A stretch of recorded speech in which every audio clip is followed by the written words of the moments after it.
गजा में इसराइल ने फिर किया है हमला और 24 घंटे में 10 फिलिस्तीनियों की मौत हुई है। सिहूनी हुकूमत की लगातार बर्बरियत जारी है।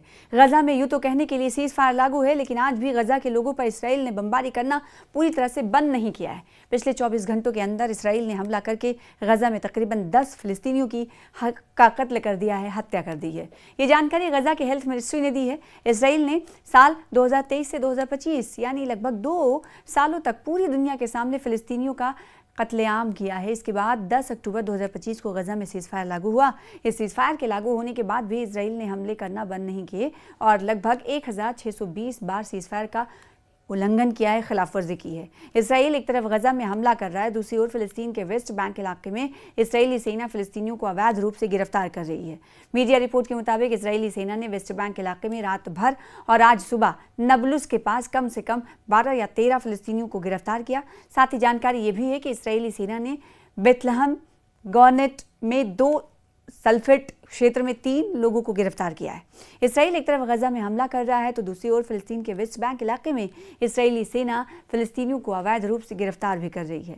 मीडिया रिपोर्ट्स के मुताबिक इसराइली सेना ने वेस्ट बैंक इलाके में रात भर आज सुबह नबलुस के पास कम से कम 12 या 13 फिलिस्तीनियों को गिरफ्तार किया। साथ ही जानकारी ये भी है कि इसराइली सेना ने बेथलहम और गवर्नेट में 2 और सल्फेट क्षेत्र में 3 लोगों को गिरफ्तार किया, जैसे कि हमने आपको इससे पहले जानकारी दी।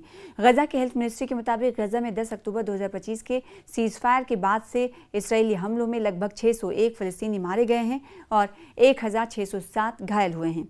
साल 2023 से गजा में इसराइल द्वारा लगभग 72,061 लोगों को मौत के घाट उतारा जा चुका है।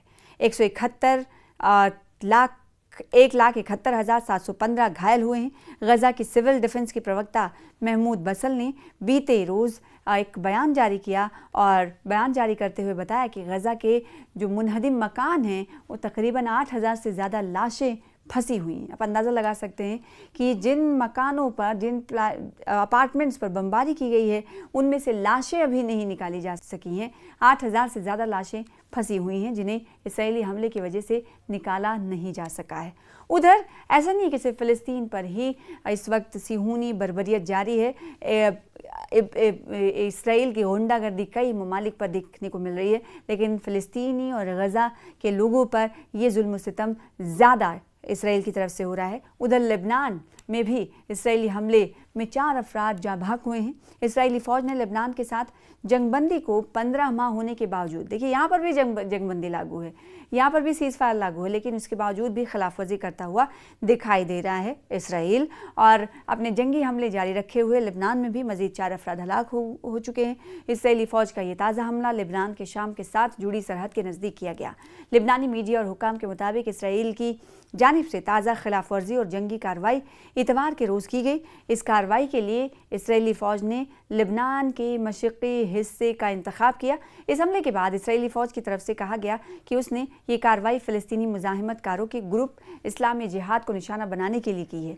याद रहे कि इसराइल और लेबनान के दरमियान जंगी मुआहदा 27 नवंबर 2024 को हुआ था, लेकिन तब से अब तक इसराइली फ़ौज किसी न किसी बहाने की बुनियाद पर लेबनान में हमलों की सूरत पैदा करती रही है। जंगी खिलाफ वर्जियों का ये तसलसल अक़वाम मुत्तहिदा और सालिस ममालिक की आंखों के सामने इसराइल ने मुतबातर इख्तियार कर रखा है। लेबनान में इस्लामी जिहाद ग्रुप के हामियों को निशाना बनाने के लिए गालिबन इसराइली फ़ौज का पहला हमला है। इससे कबल इसराइली फ़ौज ने कई ऐसी कार्रवाइयाँ की हैं जिनका हदफ इसराइली फ़ौज के बकौल हमास के अफराद रहे हैं। लेबनानी खबर रसां इदारे नेशनल न्यूज़ एजेंसी के मुताबिक इसराइल ने यह हमला ड्रोन के ज़रिए किया और जिसके बाद मौके से 4 अफराद की लाशें गाड़ी से मिली। ड्रोन हमला बुनियादी तौर पर एक कार को निशाना बनाकर किया गया था। लेबनानी वज़ारत सेहत ने भी इस 4 हलाकतों की तस्दीक कर दी है।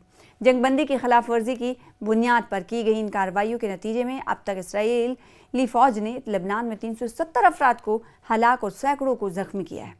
लेबनानी हुकूमत की तरफ से जब कभी इसराइली जंगबंदी की खिलाफ वर्जी के वाक़यात की शिकायत की गई तो इसराइल ने इसका कोई ना कोई बहाना पेश कर दिया। जैसे अक्सर और बेशतर हम देखते हैं कि इसराइल ये दूसरे ममालिक पर इल्ज़ाम तराशी करता है कि उनकी तरफ से ऐसी कोशिशें की गई थी या फिर उनके स्पाई वहाँ पर उसके यहाँ मिले और जो खून खराबा चाह रहे थे, और साथ ही साथ इस तरह के इल्ज़ामात हमने देखे हैं कई मरतबा दूसरे ममालिक पर इसराइल को लगा।